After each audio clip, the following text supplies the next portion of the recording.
ici. Lorsqu'il arriva, on l'appela béni soit celui. Et tu peux voir, pasteur, maintenant, ils ont mis celui, le C en majuscule. Ouais. Ils n'ont pas mis le C en minuscule comme ici. Le C en majuscule parce que la référence nous indique que celui qui est dans le feu, c'est quelqu'un de grand. Non, on dit donc, lorsqu'il y arriva, on l'appela béni soit celui qui est dans le feu et celui qui est autour. Gloire à Allah, Seigneur de l'univers. L'autre verset 9. Oh Moïse, c'est moi. M majuscule. C'est moi. Allah, le Tout-Puissant, le Sage. Et lorsqu'on vient ici, on va donc voir ce qu'ils ont dit. Voilà, ici. Donc ça commence là. Et lorsqu'il arriva, donc c'est ça ici. Et lorsqu'il y arriva, on l'appela béni soit celui qui est dans le feu et celui qui est tout autour. Explication des savants. Quand Moïse fut arrivé à la source de lumière, il vit quelque chose d'extraordinaire. Il vit un arbre vert enflammé par un feu jaillissant. À mesure que le feu dévorait l'arbre, celui-ci devenait plus vert et plus florissant. Moïse leva la tête vers le ciel et vit une lumière éclatante allant jusqu'au firmament céleste. Il demeura figé d'émerveillement jusqu'à ce qu'il fût appelé mensonge total. N'importe quoi ici. En aucun moment, il ne nous dit qui est dans le feu. Il ne dit pas qui est dans le feu. Le gars, il a raconté tout, sauf nous dire qui est dans le feu, pasteur Ménard. Maintenant, ouais. Il dit, béni soit celui qui est dans le feu. Donc, béni soit celui qui est dans le feu. Ici, explication, pasteur. Béni soit celui qui est dans le feu. Selon Ibn Abbas, le mot béni signifie sanctifié. Et celui qui est tout autour, ils ont sauté dans le feu. Ici, dans le feu, béni soit celui qui est dans le feu. Ils ont bien écrit, béni soit celui qui est dans le feu. Selon Ibn Abbas, le mot béni signifie sanctifié. Maintenant, on attend celui qui est dans le feu. Et celui qui est tout autour, il a sauté celui qui est dans le feu, il est parti seulement expliquer celui qui est tout autour. Des bandits. Oui, pasteur. Oui, frère. Comme si, oui, pasteur, il va continuer. Comme si nous, on avait dit qu'on ne savait pas ce que le mot béni voulait dire. Nous, on veut celui-là. Celui qui est dans le feu. Ce qui nous intéresse. Voilà des bandits. Ah oui, shalom, pasteur. Shalom, shalom, les frères. Shalom. Désolé, je suis au téléphone, pasteur. J'avais un appel. Désolé. J'ai entendu que, pasteur, vous étiez en train de m'interpeller, mais je n'ai pas bien compris. D'accord. On revient à toi. Yeshua va finir, et puis on revient à toi. Fils très haut. Donc ici, ils ont triché. Béni soit celui qui est dans le feu. On veut dans l'explication pour qu'ils nous disent qui est dans le feu. Qui est dans le feu, pasteur? Écoute l'explication. Ils disent, selon Ibn Abbas, on ne dit pas selon Allah lui-même, hein, c'est Ibn Abbas. Selon Ibn Abbas, le mot béni signifie sanctifié. Et celui qui est tout autour, ils ont sauté celui qui est dans le feu. Ils nous parlent seulement de béni, et pourtant on veut celui qui est dans le feu. Et ils sautent ça. Maintenant, ils prennent tout autour. Les anges, Abou Moussa rapporte que le prophète a dit Dieu ne dort jamais. Est-ce qu'on a demandé s'il dort ou pas? Des histoires dormi debout, ils partent ailleurs pour aller rencontrer qui. Et pasteur. Ils ne sont pas que souvent, il y a certains débats, il y a certains soirs que moi je prends à faire des tapsis, tout ça, ça ne m'intéresse pas. Le verset brut là, tu vas m'expliquer. Ben, c'est la marmaille, Yeshua. C'est ça là, c'est la marmaille. Donc, ils vont faire ça comme ça. Je dis, même ChatGPT fait une meilleure analyse. Maintenant, regarde le pasteur. On se dit que Ibn Kathir, il a peut-être fait quelque chose qui n'est pas correct. Et les Ibn Kathir, ça dépend, hein, pasteur. Le Ibn Kathir que je venais de vous montrer là, ils ont effacé le nom de Paul dedans. Parce que ça les gênait. Maintenant, pour trouver le Ibn Kathir là où on dit que Paul est dedans, Mais ça coûte. Mais pasteur, maintenant, pour trouver ça, c'est un problème. Le Coran... Ils ont falsifié l'affaire de Paul, là. Oui, parce que ici, ils ont falsifié l'affaire de Paul. Ils n'ont pas mis Paul ici. Maintenant, pour trouver celui qui a Paul, mais pasteur, maintenant, c'est dur. Attends, je te le montre. Maintenant, c'est dans celui-ci qu'il faut trouver Paul. Celui-là. C'est celui-ci que tu trouves Paul dedans. Et là, il y en a 10 tomes. Mais pour trouver ça là, mais c'est encore un problème parce qu'ils savent qu'il y a Paul dedans. Et c'est pour cela qu'ils vont donc sortir ceci où ils vont t'attraper. Tu discutes avec un musulman, qu'est-ce qu'ils font? Dès que tu sors Ali Peter, c'est Ali Peter qui m'avait fait ça. Ali Peter m'avait fait ça un jour. C'est-à-dire, j'ai sorti parce que... Je vais descendre parce que je t'écoute, tu parles de tout et de n'importe quoi et je comprends rien, donc moi je descends. Ah, tu vas descendre. Il n'y a pas de problème, mon cher ami. Il faut descendre avec les compliments du Seigneur, vas-y. Voilà, il dit tu parles de tout et de n'importe quoi. Moi, je confirme. Non, pasteur, moi je confirme. Parce que ce qu'il venait de lire là, c'est du n'importe quoi, c'est du tout et du n'importe quoi. Que tu venais. Moi, je confirme ce qu'il venait de dire, c'est du n'importe quoi même. Donc, pasteur, maintenant, qu'est-ce qu'il fait? Dès que tu sors le tafsir, que tu prends à Google, c'est-à-dire un PDF, le PDF de Bin Kati, dès que tu le sors, et dans ce PDF, on va écrire, ou bien dans le site, on va écrire Paul. Lui va te prendre le livre-ci, il va te prendre celui-ci, le jaune-ci. Il va ouvrir la page, il va dire, moi j'ai le livre, toi tu as le PDF, moi j'ai le livre, il sort le livre. Et puis il commence à lire. Et puis dans le livre, ce n'est pas écrit Paul. On n'a même pas cité Paul. Et puis il dit, Allah Warbarou, Allah Warbar. Allah Akbar, et tous commencent à faire en bas comme les Indiens. On a maté Yeshua. Et pourtant, dès que tu prends donc ça là, toujours Ibn Kathir, mais ça c'est un autre volume. Ah, c'est dedans donc que tu trouves Paul. Il y a Paul dedans. Il y a Paul dedans, pasteur. Et là, ils ne peuvent plus voler. Il y a Paul dedans. Donc, et il y a même des choses terribles qu'ils ont écrites. Et ils n'ont pas écrit ça dans celui qui est jaune, là, pasteur. Ils n'ont pas écrit ça dans celui qui est jaune. Je te fais un exemple, tu vas voir quelque chose. Allô? Regarde, par exemple, nous sommes dans Ibn Kathir. Écoute bien, pasteur. Nous sommes dans Ibn Kathir, hein, celui-ci. Parce que l'autre jaune-ci, ils n'ont pas mis ça dedans. N'achetez plus ça. Il ne faut plus acheter ça. Ça là, c'est la poubelle ici. Il ne faut plus acheter ça. Il faut acheter celui-ci. Parce que celui-ci, il y a plus de choses dedans. Regardez. Je prends la sourate 36. Sourate 36. On échange oui ou non? Mais celui-ci sort d'où même? On échange oui ou non? Faut te muter. Oh. Attends, S'il vous plaît. Tu veux échanger sur quoi? Non, pasteur, il fallait le laisser. Il y a là non, c'est pas moi qui l'ai fait descendre. C'est pas moi. Voilà. Pas regarde, pasteur.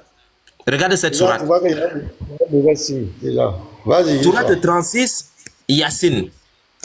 Maintenant, on prend le verset.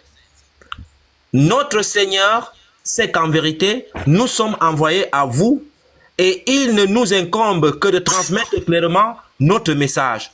Sourate 36, verset 16 à 17.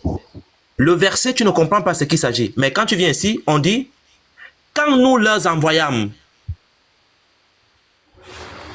Parce que ici, on parle du Messie, de Jésus. On parle de Jésus ici. Bon, je peux par exemple commencer où là, pour être plus clair. Voilà, je vais commencer ici. On parle, quand nous leur envoyâmes deux messagers et qu'ils les traitèrent de menteurs, nous les renforçâmes alors par un troisième. Et ils dirent, vraiment, nous sommes envoyés à vous. Sourate 36, 14, jusqu'à. Notre Seigneur sait qu'en vérité, nous sommes envoyés à vous et il ne nous incombe que de transmettre clairement notre message. Sourate 36, 16, 17. Maintenant, explication. S'ils avaient été des apôtres envoyés par le Messie, leurs propos l'auraient clairement indiqué. Mais Allah, écoutez bien, hein, mais Allah est le plus savant. Quand ils sont coincés, Allah est le plus savant maintenant. Ok. En outre, s'ils avaient été les apôtres du Messie, les gens ne leur auraient pas lancé. Vous n'êtes que des hommes comme nous. Regarde ici, pasteur, ici, cette partie-là. Écoutez bien maintenant. Deuxièmement, les habitants d'Antioche, les frères, Antioche, ça c'est la question que je vous pose, parce que les musulmans, ce qu'ils disent, Jésus n'a été envoyé qu'aux brebis perdues de la maison d'Israël. Même chez eux, pasteur, Jésus a été envoyé pour toute l'humanité, même chez les musulmans. Même dans leur propre texte, c'est écrit que Jésus a été envoyé pour toute l'humanité. Mais ceux qui font la dawa là, ils mentent, ce sont des menteurs. Maintenant, je pose la question, Antioche, ce sont les Juifs ou bien c'est un autre peuple? La ville d'Antioche, elle est quoi? Elle est juive? C'est en Turquie, non, je crois. Voilà, c'est en Turquie, Antioche. Est-ce que ce sont les Juifs ou bien c'est d'autres peuples? Écoutez maintenant. C'est des goïms. Deuxièmement, les habitants d'Antioche crurent aux apôtres que le Messie leur envoya. Je reprends. Les habitants d'Antioche crurent aux apôtres que le Messie leur envoya. Antioche fut même la première cité à croire au Messie. Pour cette raison, elle fut l'un des 4 évêchés où siège un patriarche et qui sont Jérusalem, car elle avait été la cité du Messie. Antioche, car elle fut la première cité qui, du premier au dernier, les gens qui sont Antioche, de ses habitants, crurent au Messie. Du plus petit au plus grand, Antioche ont cru au Messie. Signé Ibn Kathir. Mais ce sont des menteurs. Ils vont te rejeter ça encore. On s'en fout. C'est écrit chez eux. C'est écrit chez eux. Voilà ça qui est écrit ici. Et ils vont mentir. Maintenant qu'ils disent que les sources de leur... On appelle comment? Les sources de leur type. Donc je vais changer de tafsir maintenant. Je prends toujours la sourate 27 qu'on a lu là tout à l'heure, pasteur. J'avais Ibn Kathir. Maintenant, je prends un autre tafsir.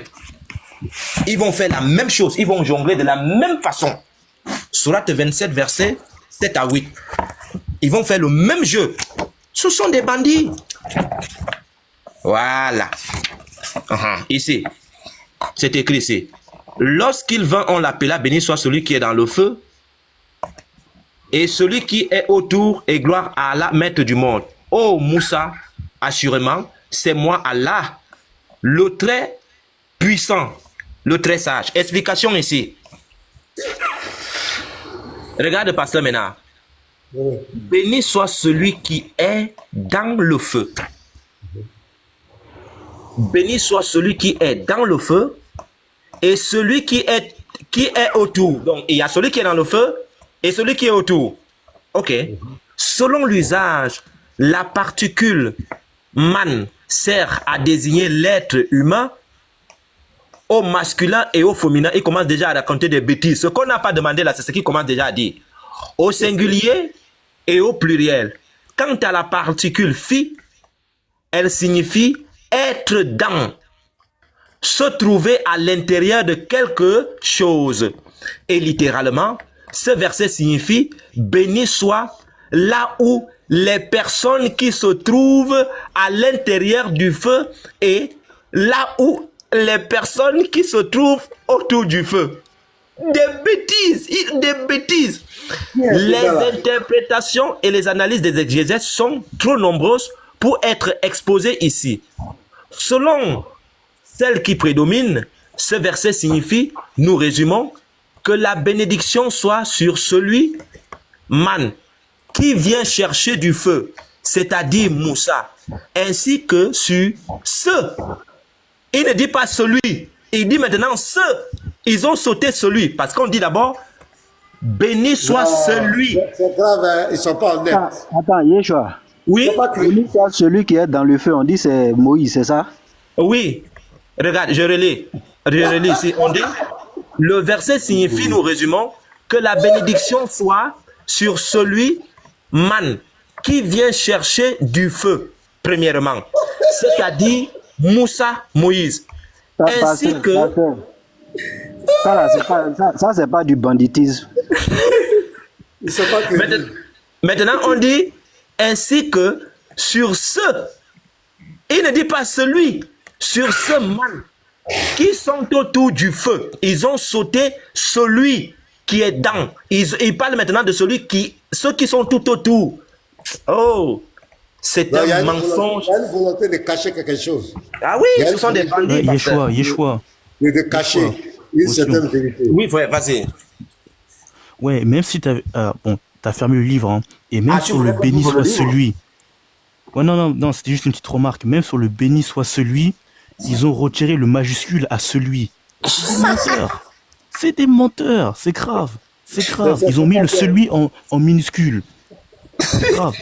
Il y a une vraie volonté. Mais c'est fait expressement. C'est fait exprès. Mais en fait, pasteur, bien sûr, si tu veux construire une doctrine pour combattre le christianisme, pour combattre Christ, il y a des piliers qu'il ne faut pas rater.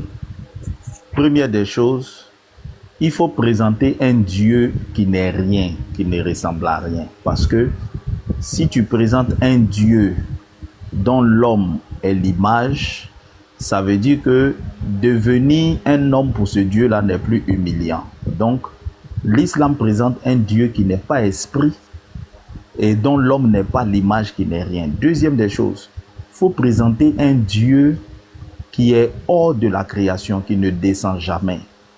Parce que si tu présentes un Dieu qui descend, il y a une question que tu vas résoudre. Quelles sont les différentes formes sous lesquelles ce Dieu-là peut descendre? Donc, dans tout le corpus islamique, vous allez voir qu'il s'arrange à combattre l'idée que Dieu peut descendre dans sa création. Parce que c'est une idée centrale. Si jamais on dit que Dieu peut descendre dans sa création, les chrétiens vont leur demander, bon, il peut descendre sous quelle forme? Regardez même la création d'Adam. Ils se sont arrangés pour créer un flou. On ne sait pas si Adam a été créé sur la terre, si Adam a été créé en dehors de la création et puis on l'a fait descendre, si Adam a été créé au paradis. Vous appelez un musulman, tout si vous lui demandez Adam a été créé où, il ne va pas vous sortir une sourate claire. On dit non, il a pris ses mains, il a créé de la boue. Allah ne descend pas dans sa création. Donc, il était dans quelle position quand il créait Adam? On ne va jamais vous répondre à ça.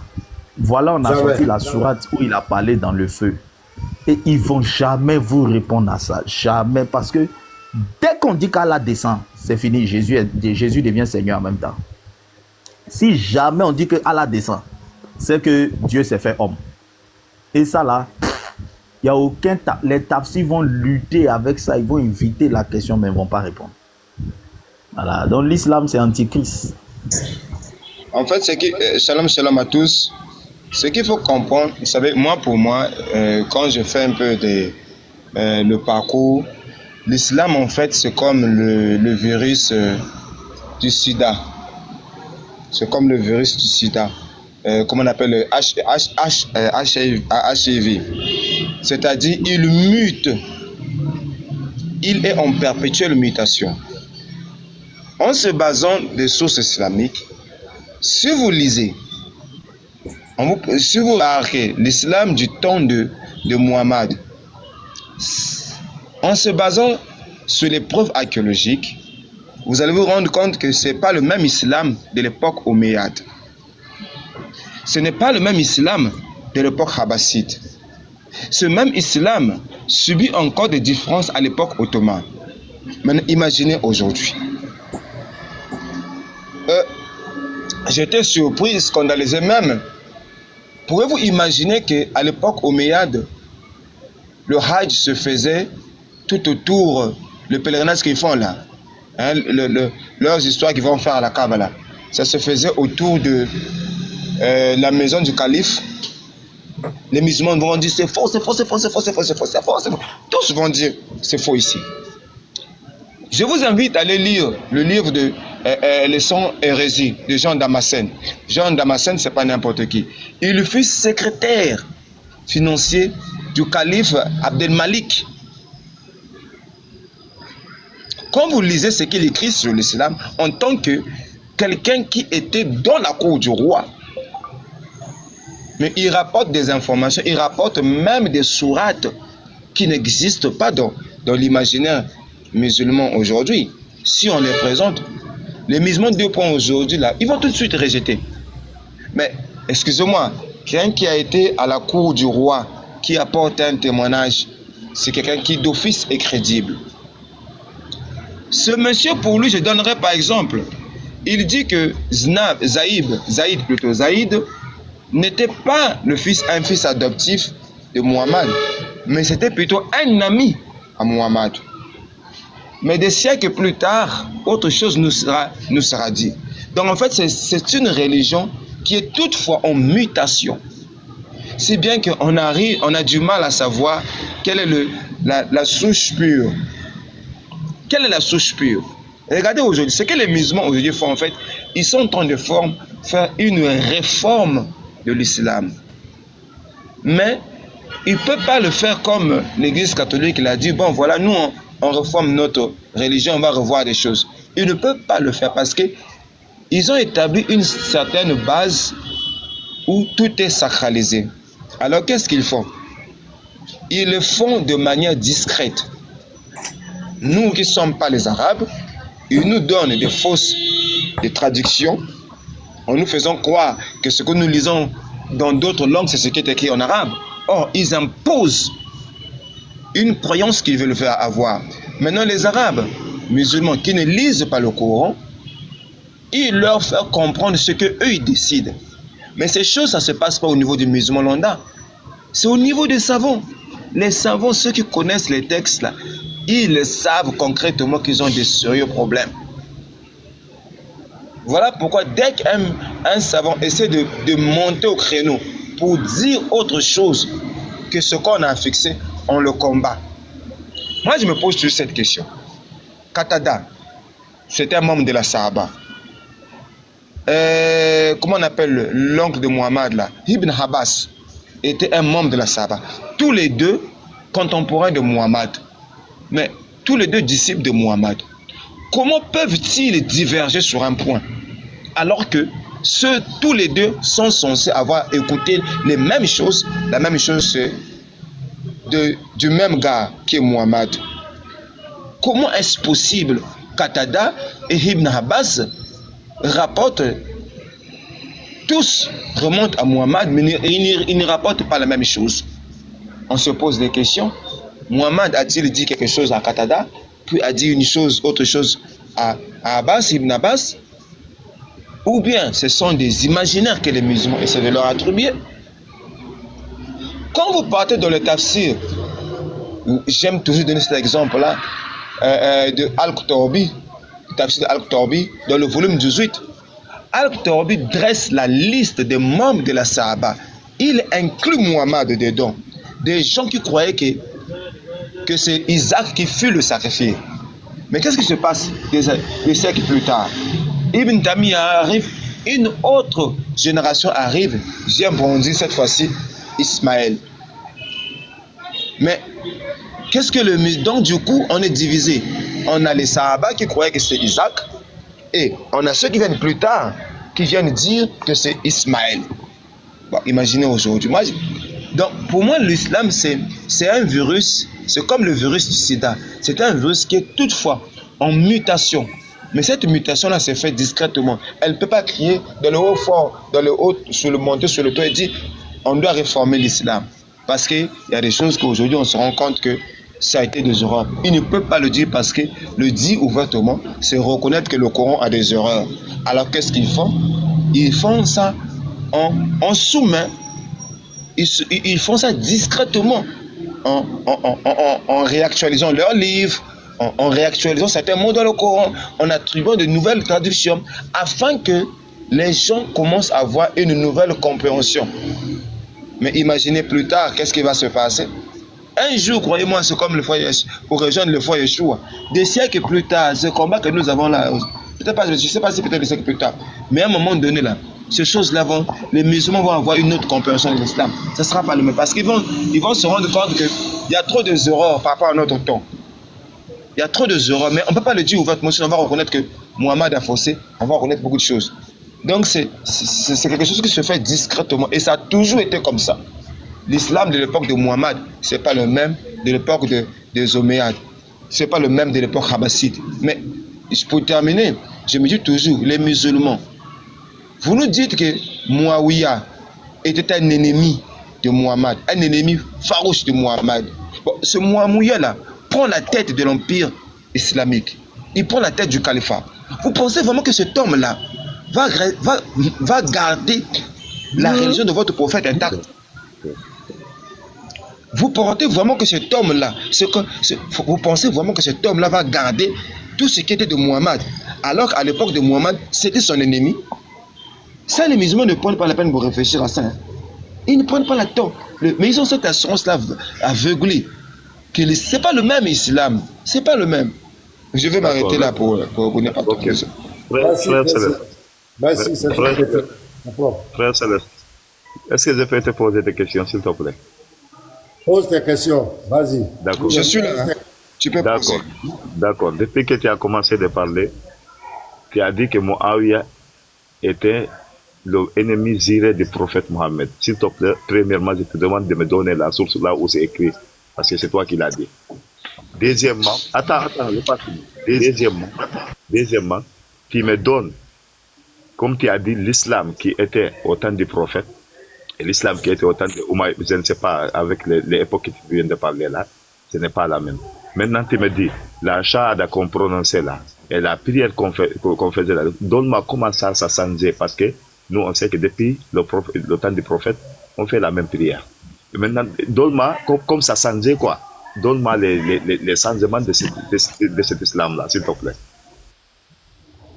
Bien, moi je vais commencer d'abord par la dernière question que tu as posée, parce qu'elle est fraîche. C'est très simple. Aujourd'hui, tu connais les épigraphiques. Les épigraphiques sont des écrits qui ont été retrouvés au Diaz. Je te donne par exemple le nom de, comment on appelle le chercheur là? Comment on appelle le chercheur là? J'oublie son nom. Merde. Qui a fait les découvertes des épigraphiques là? Je vais retrouver son nom vite fait.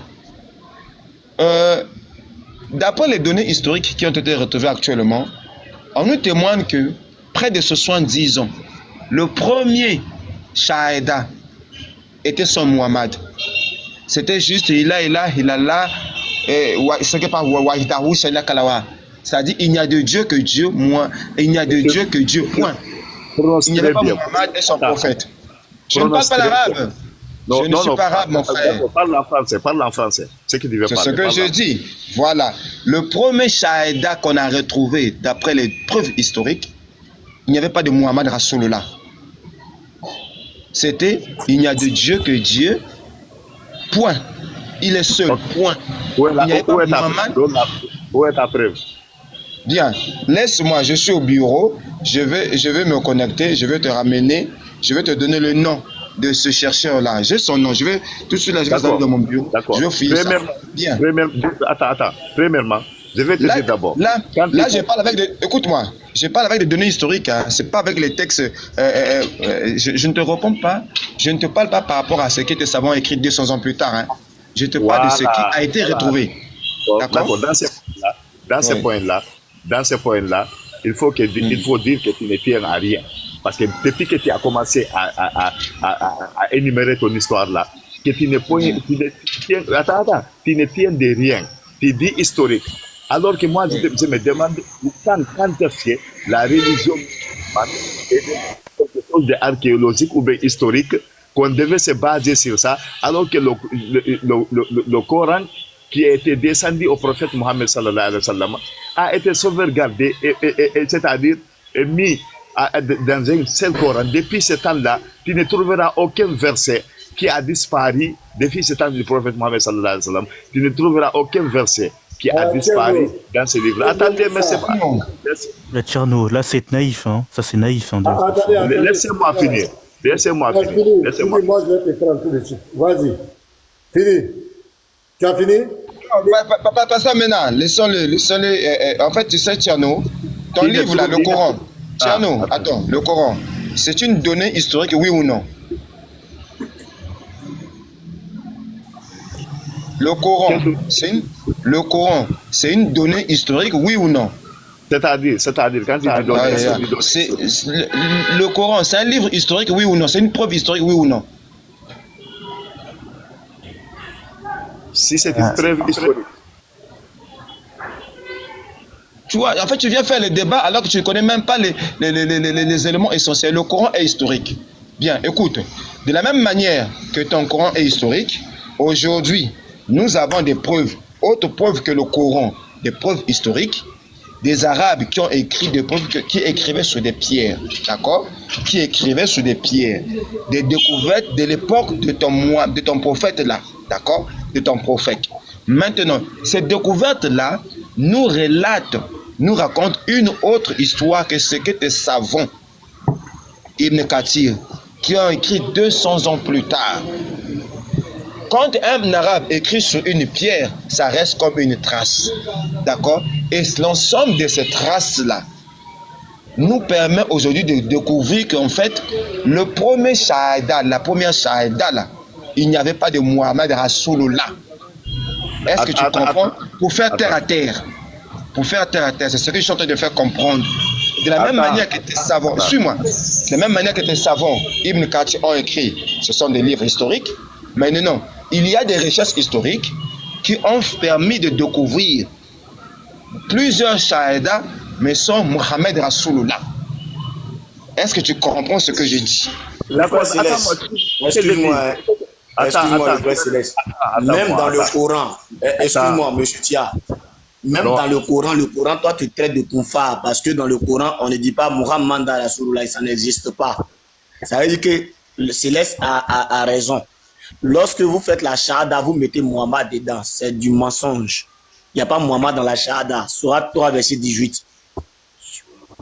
Donc, c'est un peu ça. Donc, voilà pourquoi à l'époque de Muhammad, voilà comment la shahada se faisait. Ça se faisait sans le nom de Muhammad. Arrête, lis le verset. Tu veux que je lise?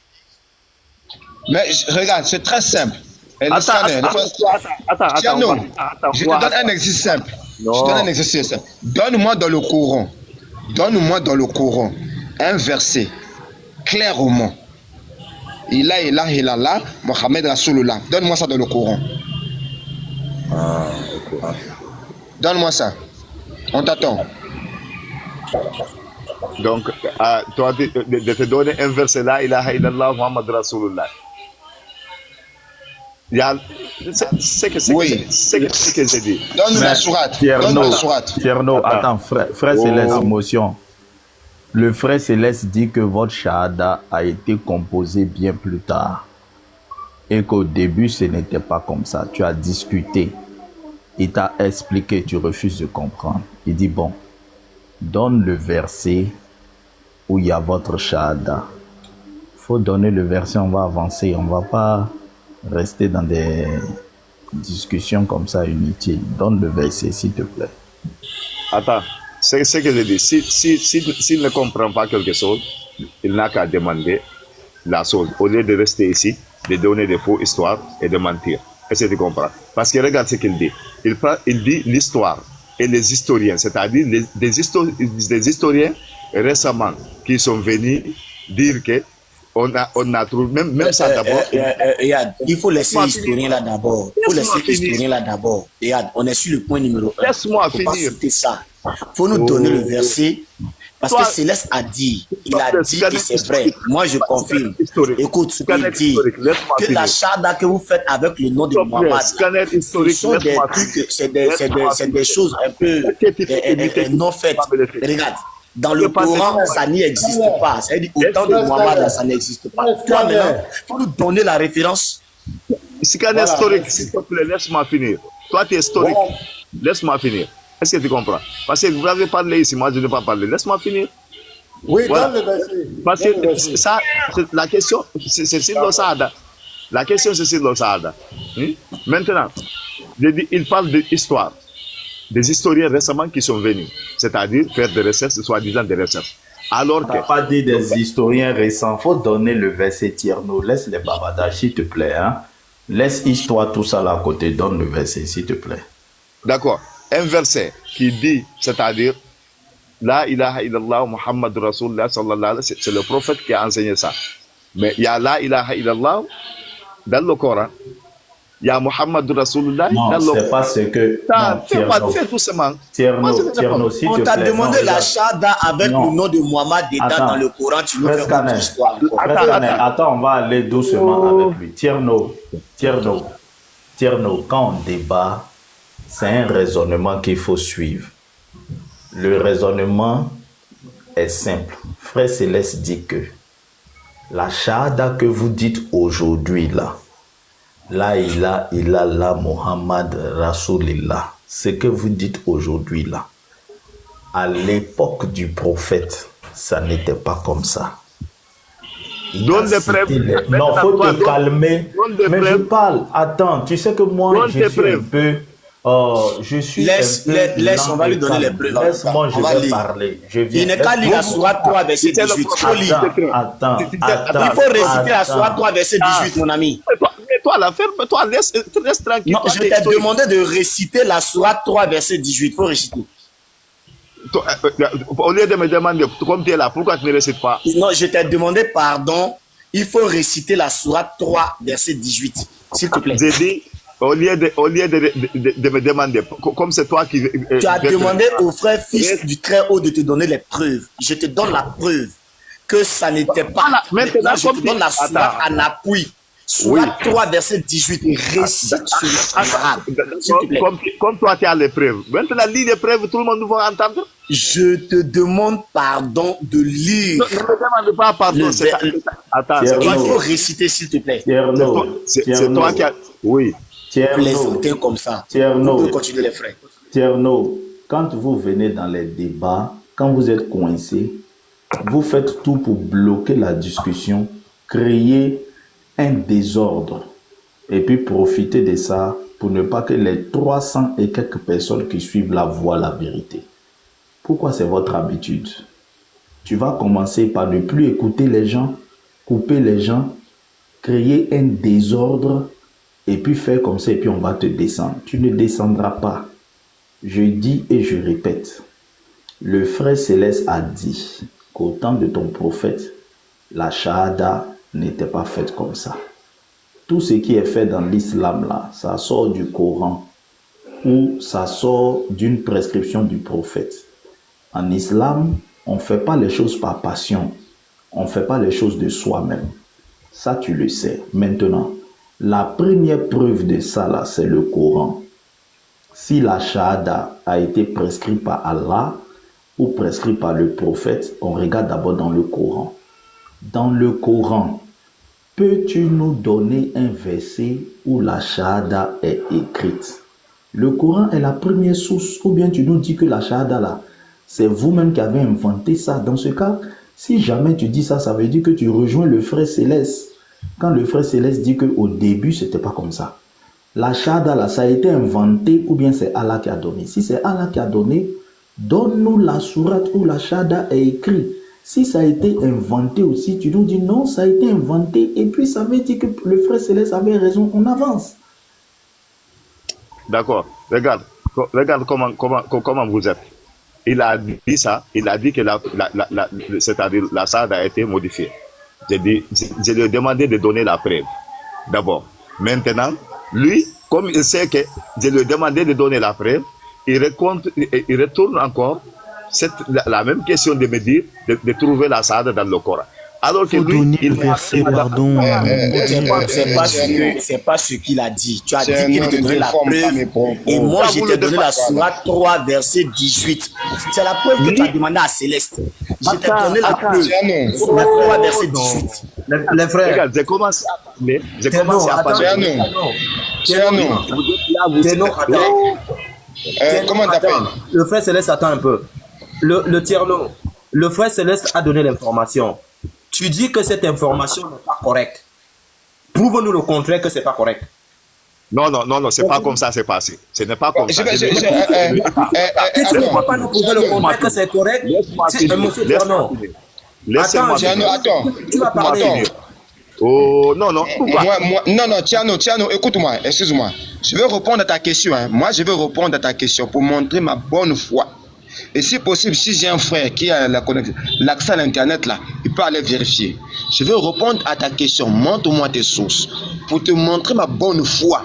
Maintenant, toi, par la suite, là, sans tergiverser, il va falloir que tu nous donnes le verset coranique. Moi, je vais répondre à ta question. Viens. Il y a Frédéric Inberg. Dommage parce que je ne suis pas à la maison, je ne suis pas assez libre de faire tout ce que je veux. Mais mes données sont dans ma machine. Je répète encore, Frédéric Inberg, c'est le chercheur qui te parle super bien l'arabe, mieux que même toi. C'est loin. C'est un archéologue. Il a écrit le Coran des pierres. D'après des recherches qu'il a fait, près de 70 ans, à savoir jusqu'à 690 de notre ère, le nom Muhammad, dans la Shahada qu'ils ont trouvé inscrit sur des pierres, il n'y avait pas Mohammed Rasulullah. Il le dit même en arabe. Je ne parle pas l'arabe. Comprends ma manière de parler. Je ne parle pas l'arabe, donc c'est normal que je prononce mal les mots. Donc, il dit, voilà ce qu'ils ont trouvé sur des pierres. Et pendant ce 70 ans, dans toutes les shahadas qu'ils ont trouvées, il n'y avait pas Mohammed Rasulullah. Et la preuve en est pour te dire que l'islam est un virus qui est en mutation. Lorsque nous voyons les pièces de monnaie, la numismatique, là maintenant moi je te parle avec les données historiques, hein, la numismatique, les pièces de monnaie de l'époque omeyyade, de l'époque abbasside, je peux parler de l'époque omeyyade, ou non, je repars encore plus loin, des premiers califes. On retrouve des pièces de monnaie avec des croix sur le nom de Muhammad, avec une croix. On retrouve des pièces de monnaie avec des emblèmes du zoroastrisme. Mais on se pose la question, si aujourd'hui, au XXIe siècle, imaginez mes frères, une pièce de monnaie dans l'Empire arabe, on a écrit le nom de Muhammad, on a mis la croix. Tcherno et tous ces frères-là, ils vont sortir pour dire sacrilège, sacrilège. Ils ont blasphémé le nom de Muhammad, notre prophète. Comment ils peuvent associer le nom de notre prophète avec la croix? Alors que nous savons que la croix, là, c'est un emblème chrétien. Donc, mon frère, il y a un certain nombre de données historiques, matérielles, hein, bien sûr, qui montrent que l'islam de l'époque de Muhammad n'a rien à voir avec ce que nous connaissons aujourd'hui. Donc, voilà pourquoi je me permets de te dire que l'islam est une religion qui est en perpétuelle mutation. Maintenant, moi je te donne Frédéric Inberg, le Coran des pierres. C'est lui qui a fait des recherches sur les épigraphes. Maintenant, sans tergiverser, on va continuer après. Maintenant, si moi ce que je dis là c'est faux, donne-moi dans ton Coran la sourate où la Shahada est écrite. Moi je t'ai donné mes références. Toi aussi, on attend de plus. Ne tergiverse pas. Donne-nous la sourate. Regarde. Premièrement, d'abord, je vais te dire que tu es en train de... Parce que, regarde, ce qui était... Avant de me contredire, Tcherno, avant de me contredire, donne-nous d'abord la sourate. Avant de me contredire, s'il te plaît. Avant de me contredire, donne-moi d'abord la sourate. On attend. Regarde, je t'ai écouté tout ça à la tête de parler. J'ai commencé seulement, tu as commencé de tambourer. Laisse-moi parler. Voilà. Maintenant, regarde ce que tu viens de dire là. Le temps du prophète, qui a dit qu'ils auraient trouvé, hein, c'est écrit dans des pierres. C'est-à-dire la shahada qui était écrite dans des pierres, ce n'était pas la même shahada qu'avant et aujourd'hui, ce n'est pas la même chose. Alors que la shahada était seulement verbale, elle n'était pas écrite. Regarde ton mensonge. Hein. Regarde ton mensonge. La shahada était en ce moment-là seulement le Coran. Seulement le Coran qui était écrit en ce moment-là. La shahada n'était pas encore, c'est-à-dire écrite, parce que, regarde, la shahada, c'est un enseignement du prophète Mohammed sallallahu alayhi wa sallam, qui... Donne-nous la sourate pour me contredire. Donne-nous la sourate. Laissez-moi finir. Donne-nous la sourate. Tierno. Pour l'instant, nous ne faisons que écouter les discours. Non. Quand le frère Céleste... Non, écoute. Non, je n'ai plus envie d'écouter. S'il te plaît. Parce que s'il te plaît. Non. Oui, tu peux ne pas avoir envie de nous écouter. Écoute-nous. Vous les musulmans, Vous croyez en ce que on vous dit sans vérifier. Vous les musulmans, vous êtes des gens prêts à croire en tout et n'importe quoi sans preuve. La preuve, la sourate 81, verset 19, vous dit que le Coran est la parole de Djibril. Bonjour. Faut te calmer, il faut te muter. Bonjour. Faut te muter. Faut te muter. La sourate 81, ayat 19, 22, vous dit que ceci bonjour, bonjour. Coran... Faut te muter, Akibou. Ouais, bonjour, on va te prendre après. Vas-y, s'il te plaît. Voilà, vous dit que le Coran est la parole de Djibril. Le prophète vous dit à ayat 23 que c'est Djibril, il a vu. Le prophète n'a jamais vu Allah lui parler. Lui-même le prophète, Allah lui a jamais parlé. Il n'a jamais entendu la voix d'Allah. Il a vu un monsieur sous la forme d'un homme qui est venu lui parler.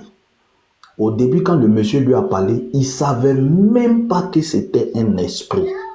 C'est sa femme qui lui a dit que c'est un esprit. Ce monsieur qu'il a vu lui a dit beaucoup de choses. Vous ne vérifiez pas. Vous ne vérifiez rien. Vous vous êtes jeté dedans sans croire. Quelqu'un est allé te dire que la shahada est verbale. Tu n'as même pas vérifié si les fouilles archéologiques ou les enquêtes de l'époque ont confirmé, tu crois. Le frère Céleste parle, il dit, il y a un historien qui a fait 70 ans de recherche, qui a trouvé des pierres. Non, excuse-moi, pas 70 ans. Les découvertes ont montré que... pendant ce 70 ans, les shahadas qu'ils ont trouvés là, il n'y avait pas Mohamed. C'est après 690 qu'ils ont découvert. Merci. Ok, merci. Donc, les gens sont allés fouiller, ils ont trouvé des pierres. On appelle ça une preuve matérielle. C'est des choses qui existent qu'on peut toucher avec la main. Les gens ont trouvé des choses qu'on peut toucher avec la main. Ils ont vu qu'ils ont écrit la shahada dessus, il n'y avait pas le nom de Mohamed. Mais tu es en train de nier que ce que les gens ont vu là, ça n'existe pas. Sans nous dire ce que toi tu es en train de dire là, d'où ça vient. Frère, on ne va pas rester là à écouter ta parole. Tu ne fais pas l'évangile. Attends. Maintenant, regardez, j'étais écouté. Attends, on va écouter Scanner. Attends, on va écouter Scanner. Fils du très haut. On va écouter Scanner. Oui, Scanner, vas-y. Fils du très haut. J'ai dit ce que Céleste a dit là. On n'a pas de preuves à donner que le Coran. Ce que Céleste a dit là. Il sait qu'il va prendre sa dose. Dites-lui de réciter ça. Il n'est qu'à lire ça. S'il y a le nom de Mohamed dedans, moi-même je me convertis aujourd'hui à l'islam. Voici la shahada dont Céleste est en train de parler ici. La shahada ne contient pas le nom de Muhammad. Ça n'y existe pas. Voilà la shahada devant toi ici. Shahid Allah, là, il a là, tout ce qu'ils sont en train de faire. Voilà ça ici. Oh non, moi, je ne cherche pas source archéologique. Non, voilà ça ici. Où se trouve ici le nom de Muhammad? Allah lui-même qui est musulman, il a fait cette shahada là. Les anges même qui sont musulmans ont fait cette shahada là. Les musulmans même qui veulent devenir musulmans ou musulmans, c'est la même shahada que tout le monde fait. Allah musulman, Muhammad musulman, tous les autres sont musulmans. Voici la shahada qu'ils font là, voilà ça ici. Est-ce qu'on peut me faire sortir le nom de Muhammad ici? C'est que Céleste est en train de dire là, c'est même pas historique seulement. Voilà ça ici, voilà l'histoire là qui est là. Voilà le Coran historique là ici. Voilà ça ici. Où se trouve ici dans la shahada ici que les gars récitent aux gens pour que les gars se convertissent là? Où est le nom de Muhammad ici? Ils n'en trouveront pas. C'est pourquoi il a demandé, c'est écrit où il dit de donner la preuve. On a donné ce verset-là, ne partez pas ailleurs. Il n'est qu'à lire ça. Et puis il n'est qu'à nous donner où se trouve ici le nom de Muhammad. C'est parti, hein. Il est dit là. Faut voir le premier qui est devant qui là. Il n'y en a pas, frère, il n'y en a pas, il ne trouvera pas Mohamed Rasoulullah. Ça n'existe pas. Ça n'existe pas. C'est des choses qui... Ouais, le frère Scanner là, il est descendu. Oui, papa, il est là. Donc, tu as tellement raison. Et puis, regarde, aujourd'hui, ils ont ajouté non seulement le nom de Mohamed, mais je vois souvent des shahadas où il dit et Jésus-Christ est son messager. Ils vont même plus loin et que maman Marie est sa servante. Bon, tout ça, ils ont ramassé ça où? Pasteur Mena, pour juste vous compléter, la shahada de... Attends, j'ai fini. On dit en islam, on ne doit pas faire d'innovation. C'est ça qu'ils appellent la bida ou bien c'est pas bida. Mais quand la shahada originelle dit que c'est Allah, là, il a, reconnaît Allah. Vous avez ajouté Mohamed, c'est pas encore fini. Vous avez ajouté Jésus-Christ, c'est pas encore fini. Vous avez ajouté Maman Marie. Mais ça, c'est quoi ça? C'est du n'importe quoi. Allez-y, c'est Oustaz Diané, l'innovateur. Demandez à Pasteur Mena, demandez à un chiite de vous faire la shahada. Demandez-lui de vous faire la shahada, s'il vous dira la même chose. Oui. Demandez à un chiite de faire la shahada. S'il va dire là, on ramène Rasulullah. Demandez à un chiite. Moi, je vais soutenir ce que tu as dit. Hein. Moi, je pensais que Tierno allait nous apporter des éléments encore solides, donc je l'attendais. Mais j'ai vu qu'il était en train de tourner. Il tournait. Toi, tu lui donnes des preuves historiques qu'on peut trouver aujourd'hui. Lui, il était en train de raconter autre chose. Donc, je vais montrer quelque chose ici. Vous allez voir. Les gars là ne maîtrisent pas leur religion. Ils ne maîtrisent pas leur religion. Ils viennent dans les débats interreligieux pour venir raconter tout et n'importe quoi. Les gars ne maîtrisent pas. Donc, je vais chercher.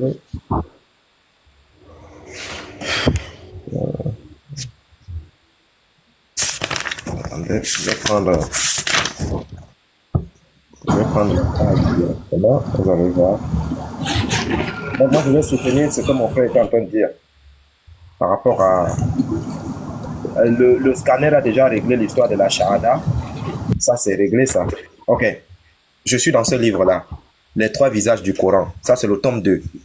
Et dans ce livre-là, c'est un livre historique. Hein? C'est pas Mohamed a volé avec l'âme sauvage, là. Non, c'est pas ça ici. Donc, ici, vous pouvez voir, c'est une pièce de monnaie. Ça, ce sont des fouilles archéologiques. Et on dit ceci. Document numéro 1. Pièce de monnaie frappée par Abd al-Malik. C'est justement ce que mon frère Céleste est en train de dire. Représentant le justifié armé de l'épée et du fouet et frappé ensuite à la demande de Justinien II de frapper monnaie à l'effigie du Christ. C'est-à-dire Abd al-Malik, ça c'est les pièces de monnaie que les musulmans utilisaient à l'époque. Frapper avec le Christ, avec la croix. Le musulman peut accepter ça aujourd'hui. Le musulman ne refuse-t-il pas la croix? C'est pour cela justement que le frère Céleste dit que l'islam évolue. C'est comme un cancer, ça se faufile. Parce qu'à l'époque, ils utilisaient des pièces de monnaie avec des croix. Historiquement, c'est prouvé. Voici un ici. On voit ici, Sourate 38, verset 24. Et pièce SWS signifiant en demandant à Allah. On n'a pas dit et à son prophète. En demandant à Allah. C'est écrit là devant vous. On continue ici. Document numéro 2. Vénération des images faites non de main d'homme au 6e siècle. Maintenant, je continue ici. On vient là. Toujours les pièces de monnaie. Document numéro 3. ABCD. On dit British Museum Code. Voici le code ici. 1904, ainsi de suite, ainsi de suite. Comparaison des pièces de l'empereur Justinien de 685-692. À gauche. La pièce de Justinien est à gauche, ici. Maintenant. Excuse-moi, le fois Yeshua, il faut préciser, 685, on est à l'époque Omeyyade, hein? Oui, on est à l'époque Omeyyade, avec Abd al-Malik. Avec Abd al-Malik, c'est ça. Merci. Oui. Voilà. Donc, on dit à gauche, et des pièces de l'Empire Omeyyade. C'est bien écrit ici, vous voyez bien. Et à gauche, les pièces de l'Empire Omeyyade du calife Abd al-Malik, 693. Voilà, à droite. Ça, c'est à droite. Ce sont ces pièces ici. Là, ce sont ces pièces ici. Et vous voyez bien qu'il y a 3 personnes ici. Voilà. Et donc, on nous dit quoi? On nous dit Abd al-Malik, voilà, à droite. La fameuse pièce de Justinien, donc à gauche ici, exigée pour le tribut des Arabes, déclencha la frappe de monnaie purement arabe à l'effigie du personnage chevelu. Ils ont exigé ici. Réplique d'Abd al-Malik. Allah envoie Allah le glorifier. Ils ont dit, Abdel Malik a fait le truc ici. Ils ont mis ça. Mais ça, dans un autre livre, excusez-moi, dans ces deux livres-là, où on parle du Messie et de son prophète, dans ce livre-là, le Messie et son prophète, tome 1, le Messie et son prophète, tome 2, ça explique clairement le signe que vous voyez ici. Ce signe-là. Ce signe-là. MHMD. Voilà, ça explique parce que c'est un signe qu'on attribue à Jésus. Voilà. Maintenant, on passe ici.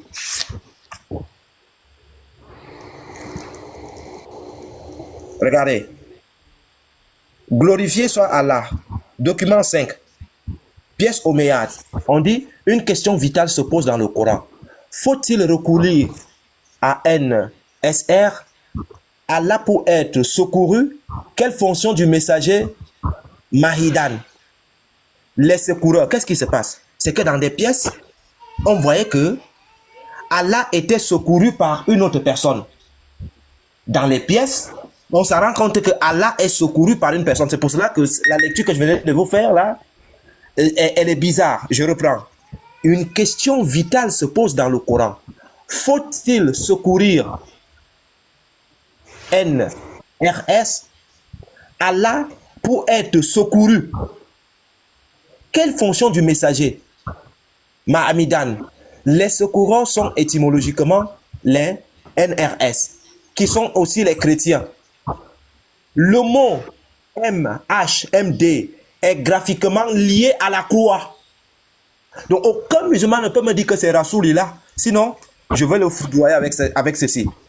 Donc, on voit très clairement que ça, et c'est ce que le frère disait, au début c'était Allah, simple et efficace.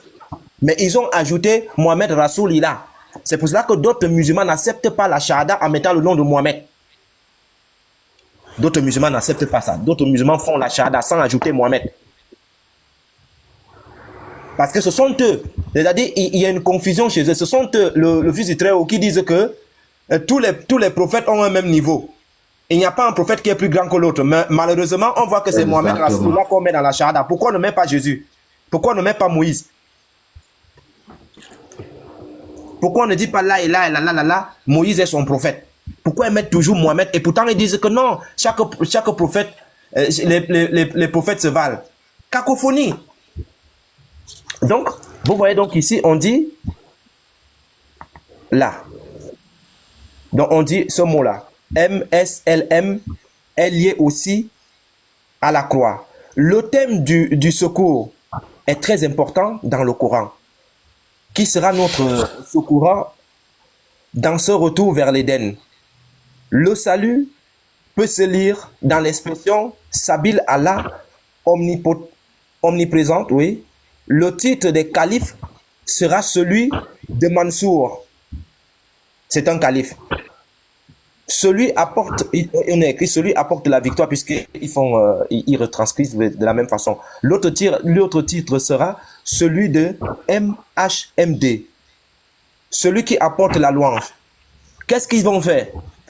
Le titre, on appelle ça comment? Le titre MSLM était attribué à la croix et à Jésus. Ils vont le changer. Ils vont maintenant l'attribuer à Mohamed. L'histoire le dépend de façon très simple avec les pièces de monnaie. Les pièces de monnaie prouvent que le titre MSLM était attribué à Jésus, digne de louange. Ils vont changer. C'est maintenant Mohamed qui va devenir digne de louange. C'est pour cela, lorsqu'on lit, vous allez prendre, on appelle ça comment? Le prophète et son messie. Le nom de Mohamed a des sérieux problèmes dans les premières heures de l'islam. On ne trouve pas des pièces, on ne trouve pas des trucs archéologiques qui nous parlent de Mohamed à partir du moment où on dit que Mohamed est né jusqu'à sa mort. Il y a des siècles qui vont il y a un vide. Il y a un vide historique. C'est plus tard qu'on va voir Mohamed. Il y a un vide historique. Je ne sais pas si vous comprenez ce que je dis. C'est comme si, à partir d'ici, Jésus est mort. Il y a un vide. On ne parle pas de Jésus. Aucune inscription épigraphiques ou quoi que ce soit concernant Jésus, mais c'est à partir d'ici qu'on commence à dire que oui, il y a un Jésus qui est là. Et pourtant, on voit bien qu'à partir d'ici, le signe qui est là est attribué à Jésus.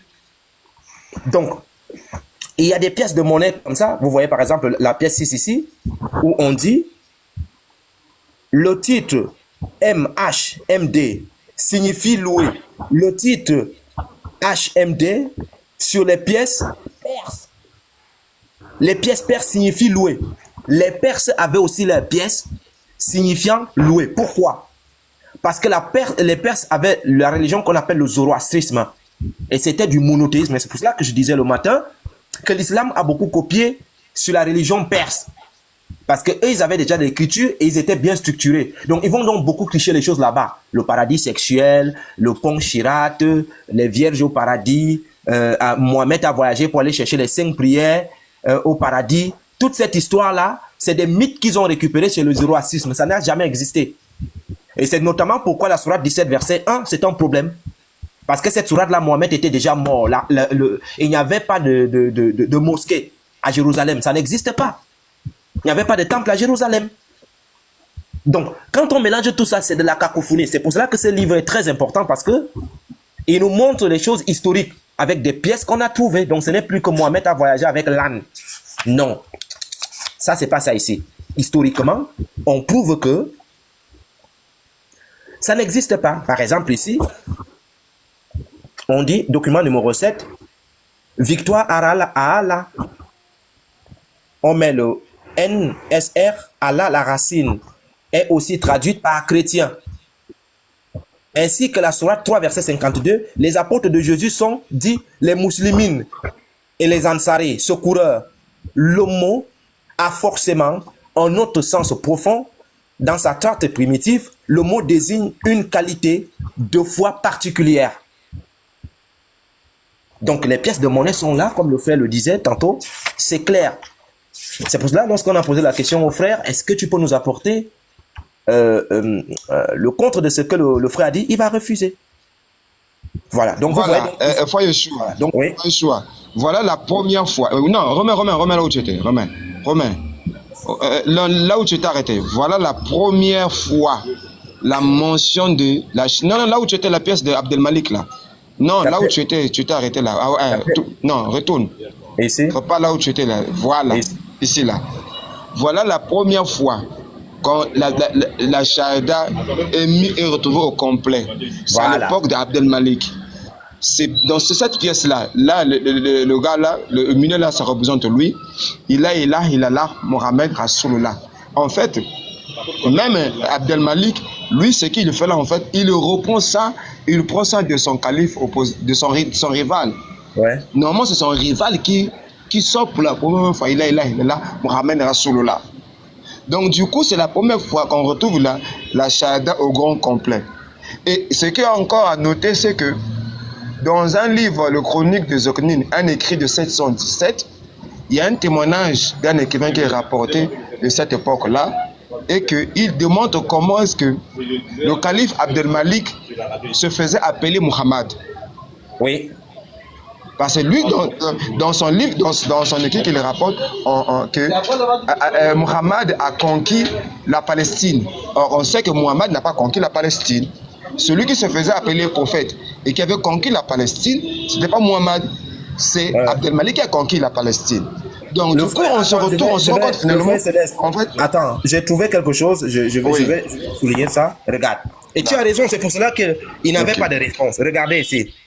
Dans les frères. Mohamed était un titre. C'était un titre. Mohamed, c'était un titre que les gens ont porté. Maintenant, c'est quelqu'un qui va mettre. C'est la première pièce qui est attribuée à Mohamed. Et qu'est-ce qu'on dit? Cette première pièce, elle a été découverte en quelle année? Donc, il y a eu un vide historique où on ne trouve jamais le nom de Mohamed. C'est la première fois qu'on trouve le nom de Mohamed dans les trucs épigraphiques, ainsi de suite. Regardez ici, on dit. Là, on dit.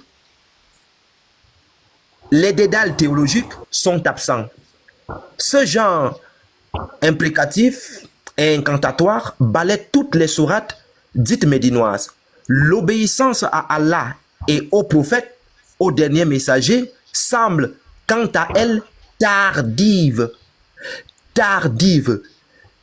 Tant ce thème est neuf au sens biblique du terme et a pu être ajouté après sa mort.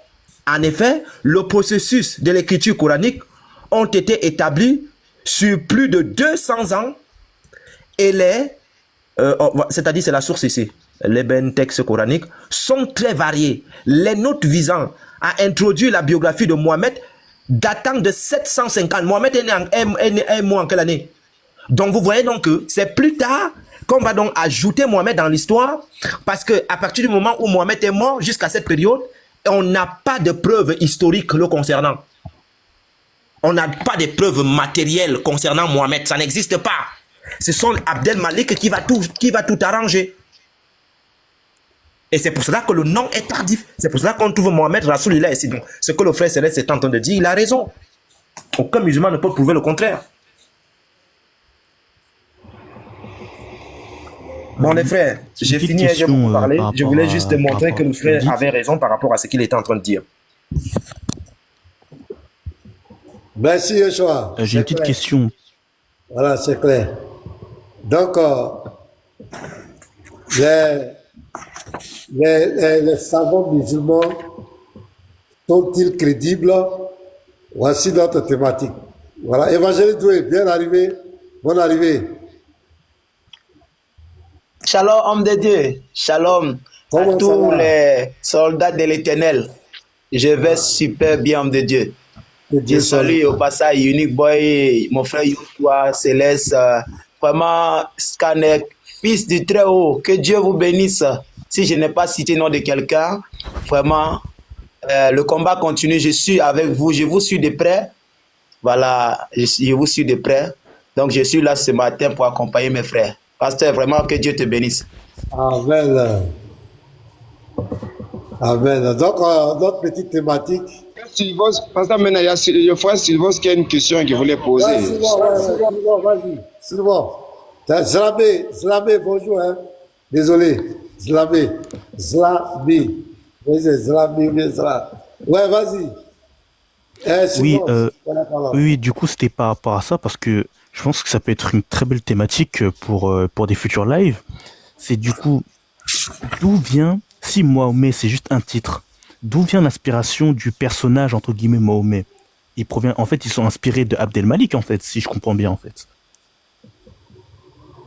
En fait, d'après beaucoup de sites, tu parles avec des historiens, Mohamed Moïsi, Guillaume Di, Frédéric Emberg, Christian Robin, tout ce collectif, que ce soit même chez les anglophones ou bien chez les Allemands, qui ont fait un grand travail dans la critique historique sur l'islam, tous arrivent à dire que, en fait, le Muhammad que nous avons là, c'est une construction tardive, très très tardive. Exactement. Maintenant, c'est une construction très très tardive. Maintenant, les données historiques, ce que nous savons aujourd'hui, en toute objectivité, hein, le personnage, il a existé. Parce qu'il y a des, comme par exemple, si tu veux, dans le chronique de Pseudo-Sébéos, il y a un dialogue de deux juifs là qui est rapporté, qui témoigne son existence, que les juifs ont entendu. Non, on a entendu un prophète qui est venu du désert. Et maintenant, il y a un rabbin qui dit, ah non, c'est un faux. Les prophètes ne viennent pas avec des sabres. Donc, nous avons des données historiques des chrétiens, des chrétiens et des juifs qui ont témoigné d'avoir connu, rencontré ou bien connu, entendu parler de ce Muhammad. Mais sauf que le gros souci qu'il y a, c'est que quand on fait la comparaison entre ce que les contemporains chrétiens juifs et Muhammad racontent sur Muhammad et ce que les musulmans, leurs savants, à partir de 750, sous comment on appelle le gars là, Ibn Sak, sous la commande de Mansour, d'écrire le premier. En fait, c'est pas la biographie de Ibn Sak, on parle d'Ibn Sak là. C'est pas Muhammad qui est le premier personnage. Muhammad n'est pas le personnage central. Si on veut être rigoureux, on dirait que la première biographie de Muhammad, c'est Ibn Hisham qui l'écrit. Parce que Ibn Sak n'écrit pas concrètement. Lui, il écrit l'histoire sur l'humanité. Maintenant, Muhammad était un personnage secondaire. Mais bon, bref. Donc, c'est pour dire que nous avons des données, il y a des preuves de données historiques actuellement qui portent à croire que si Muhammad, d'ailleurs le nom de Muhammad ne renvoie pas forcément à l'autre là, à ce Muhammad qu'on connaît.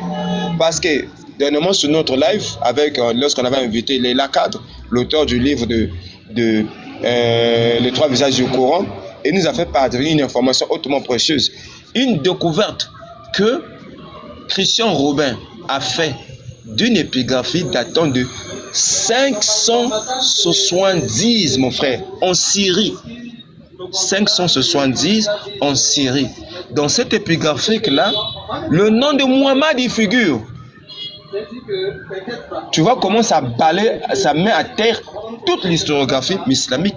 On lance cette graphique est datée de 570. Et en Syrie, hein. Et du coup, on se demande, mais ce Muhammad-là, en fait, ça ne renvoie pas ce Muhammad que eux nous viennent nous fixer. Parce que comment vous expliquer une épigraphie qui est en Syrie, datée de 530, je crois. Donc, aussi, on essaie même de correspondre l'historiographie islamique, parce que selon les sources islamiques, Muhammad est né en 510 ou 520 comme ça. Donc, on va dire 10 ans plus tard, après la naissance de Muhammad, en Syrie, on retrouve une épigraphie avec le nom de Muhammad. On se pose les questions. Est-ce que c'est le même Muhammad? Et comment se fait-il que Abdel Malik peut-il se faire appeler Muhammad? Là, je fais en référence à ce titre-là, le livre de chronique de Zoknin, un écrit de 717, qui rapporte un témoignage d'un prophète appelé Muhammad qui a conquis la Palestine. Or, il y a un souci du point de vue historique. C'est que la conquête, avec des preuves historiques, la conquête de la Palestine a été faite par Abdel Malik. Donc, en fait, cet auteur-là parle de ce Muhammad-là. Donc, du coup, ça donne l'idée qu'apparemment, Muhammad, en fait, n'est pas ce que nous, on comprend. Parce que si Abdel Malik se fait appeler Muhammad et se fait connaître par Muhammad, comme le porte-nom de Muhammad, et les preuves, la numismatique, les pièces qui ont montré là, il y a la pièce qu'on retrouvait dans, comment on appelle ça, à l'époque de Muawiyah, où je retrouvais la croix et l'écrit, parce qu'à cette époque, il n'y a pas encore les voyelles, MHMD. On se pose la question, comment le nom de Muhammad peut-il être associé à la croix? Or, nous avons des données qui arrivent à demander que Jésus aussi était appelé le loué, le digne de louer. Donc, en fait, il y a un gros flou. Il y a un gros flou du point de vue historique en ce qui concerne le Muhammad là. Il y a un gros flou, mon frère. Ce qui est sûr, c'est que ce que nous avons de Muhammad aujourd'hui, c'est une fixation très très tardive. Mais la découverte historique met à terre toute la tradition islamique. Voilà pourquoi si tu parles avec un islamologue, il va te dire les sources islamiques ne sont pas fiables. Ne sont pas du tout fiables. Parce que lorsqu'on essaie de prendre leur historiographie, c'est-à-dire leur calendrier d'événements, et on compare ça avec d'autres sources plus antérieures, des sources contemporaines à Muhammad, on se pose la question, mais ça ne matche pas. Je vais terminer en te donnant un autre élément encore. Tu entendras parler la bataille de Mouta. La bataille de Mouta, c'est la seule bataille que tu retrouves dans la source chrétienne juive, judéo-chrétienne et dans les sources islamiques. Sauf que si tu vas dans les sources islamiques, on te parle de la bataille de Mouta qui s'est passée en 619-617 comme ça. Sauf que dans les sources chrétiennes, dans le chronique de Pseudo-Sébéos, un contemporain de Muhammad est témoin de cet événement, relate cette bataille-là. Mais sauf que lui, il dit que cette bataille s'est passée en 634. Or, selon les sources islamiques, Muhammad est mort en 632. Mais ce témoin de cette bataille-là, lui, il dit que c'est passé le 9 février 634. Du coup, on se pose la question, si Muhammad est censé mourir en 632, comment se fait-il que pendant la bataille de Mouta, on parle de lui encore vivant? Donc voilà mon frère, il y a cet ensemble de preuves historiques qui met à terre tout ce que les musulmans viennent sur lesquels jurer là. Donc voilà, il y a un gros flou. Mais sinon, beaucoup de preuves arrivent à démontrer que Muhammad était un titre. Merci. Merci. Non, c'est clair. Franchement, merci beaucoup. En tout cas, ça nous a bien édifié en tout cas. Mais en tout cas, de ce que je comprends, hein, c'est qu'en fait, j'ai l'impression que le titre de Muhammad, initialement au départ, je pense qu'il avait plus une connotation religieuse qui était attribuée à Jésus. Et je pense qu'au fur et à mesure de l'expansion de l'islam, ça a pris une envergure politique. Et ça a fait qu'il y a des califes qui sont auto-proclamés, du coup, Muhammad. Et ce qui a fait que ça a pris des proportions politiques avec l'islam, etc., jusqu'à son expansion, en fait. Exactement. Ça, en fait.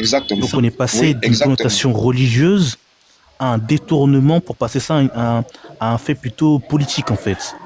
Donc ouais, c'est super intéressant. Ouais. Franchement, ça pourrait faire un sujet pour un live, en tout cas. Mais franchement, je vais m'enseigner sur ça. Franchement, merci beaucoup. Oui. Ce que j'aurais bien voulu que... on met ça de côté. Peut-être une autre personne va poser la question par rapport à ça. Parce que l'élément même clé que le frère Céleste est en train de dire ici par rapport au fait qu'on ajoute Mohamed à la Shahada, je venais de trouver l'élément, pasteur. Je l'ai trouvé dans le livre là. Parce que je l'avais noté quelque part, mais je ne sais pas dans quel livre exactement. Shalom, mes frères. Libère la vérité, mon frère. Libère, il faut libérer. Il faut libérer la vérité. Donc, pasteur, c'est ça ici, l'élément ici. Vas-y. L'élément, c'est sûr ici. Une absence du prophétisme de Mohamed ou même de son nom. Sa seconde partie est inhabituelle. Il est seulement question de polémique anti-trinitaire. De fait, Solange Horry a montré qu'avant 700, c'est-à-dire ça ce sont des chercheurs comme Christian Robin et autres, qu'avant 735, les épigraphies populaires, épigraphes, graffito ou autres ne portent jamais la shahada avec la formulation Mohamed est le messager, le rasoul de Allah. Là, c'est automatique, c'est clair. Voilà ça, ce que le frère est en train de dire, c'est ça ici. Donc, Solange Horry a démontré qu'avant 735, on ne trouvait jamais la shahada où on dit Mohamed est le messager rasoul d'Allah. C'est ici, c'est écrit ici. Donc, voici, je garde ça jalousement pour que ça ne se perde plus. Shalom, mes frères. Voilà, ce qui est vrai, même. Shalom, mes frères. Oui, shalom. Ouais, je voulais se prononcer concernant ce que vous êtes en train de dire d'Achad. Tu es musulman, tu es chrétien. Hamza, Je suis musulman. On t'écoute. Maintenant, c'est comme si l'auteur, celui qui vous a ramené un livre, vous voulez le mettre dans son livre. Parce que les 5 piliers de l'islam, tu ne vas pas trouver ça dans le Coran. Mais les 5 piliers dans l'islam, tu vas y trouver ça dans les sunnas. Qu'est-ce que le premier pilier de l'islam nous dit? Le mot même musulman, pour être appelé musulman. Ashhadu an la ilaha illallah, ashhadu anna Muhammadan Rasulullah. L'islam, c'est les sunnas et le Coran. Le vrai sunna du prophète. C'est comme si vous voulez omettre le propre. Si Muhammad ne doit pas être inscrit dans les sunnas, maintenant, à quoi sert le message qu'il nous a porté dans le Coran? Mais c'est comme si vous voulez manger la nourriture. Monsieur Hamza, motion. Voilà. Vous êtes dans l'interreligieux. On n'est pas là pour écouter des raisonnements humains. Voilà. Votre shahada là, c'est écrit où? Votre raisonnement, là, on a compris votre raisonnement. Ok, motion. C'est écrit où la shahada? Et moi aussi, je demande motion. Je vais parler. Laisse-moi terminer et puis je vais arriver là où je vais arriver. Non. Ne me coupe pas la parole. Je dis, monsieur Hamza. Ne me coupe pas monsieur la parole. Hamza, monsieur Hamza. Si vous voyez quelqu'un est en train de dire quelque chose. Monsieur Hamza, regardez pourquoi je fais ça. C'est moi qui vous ai muté. Regardez frère Yeshua, son argent personnel qu'il investit pour acheter des livres. Quand frère Céleste a pris la parole, il n'a fait que parler des livres. Personne ici sur le panel ne parle de lui-même. Quand Scanner ouvre son téléphone, il parle du Coran. Personne ici ne fait de philosophie ici. Tous les frères ouvrent, ils parlent de livres. Ils parlent. Pourquoi vous voulez venir sur un panel où les gens sont en train de lire des livres et puis venir raisonner avec ces gens? Ce que vous êtes en train de dire là, que vous avez dit, c'est un papier collant et vous avez collé ça. Je connais les auteurs qui sont en train de dire ça. Ce sont les musulmans qui n'acceptent pas les sunnas. Ce sont... Bon. Comment Yoshua te lit un livre, tu dis que c'est un papier qu'il a collé. C'est quoi ces histoires-là? Frère, les gars là sont trop forts. Les gars là sont forts.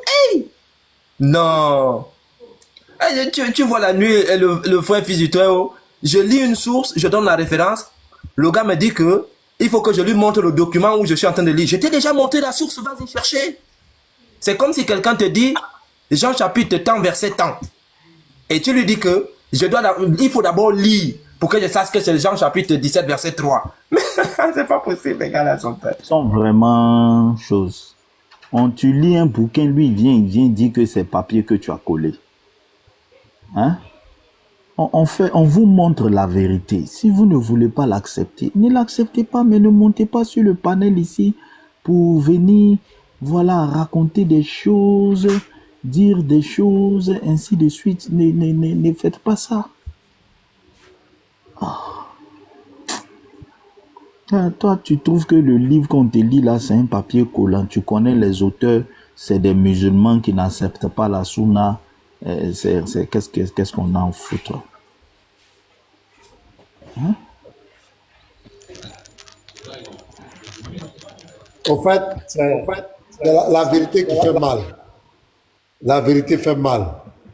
Les gens n'aiment pas la vérité. Les gens n'aiment pas la vérité. Sinon, les choses sont claires. Le Céleste a parlé, Yeshua a montré, c'est clair. Iskan a montré la sourate même du Coran. Iskan a même montré ça. Il n'y a pas Mohamed dedans. À quel moment Mohamed a été ajouté? Donc c'est tellement clair. Mais ils vont venir là pour te donner des migraines. Parce qu'ils sont damnés pour ne pas accepter la vérité. C'est tout. Ils ne veulent pas accepter la vérité.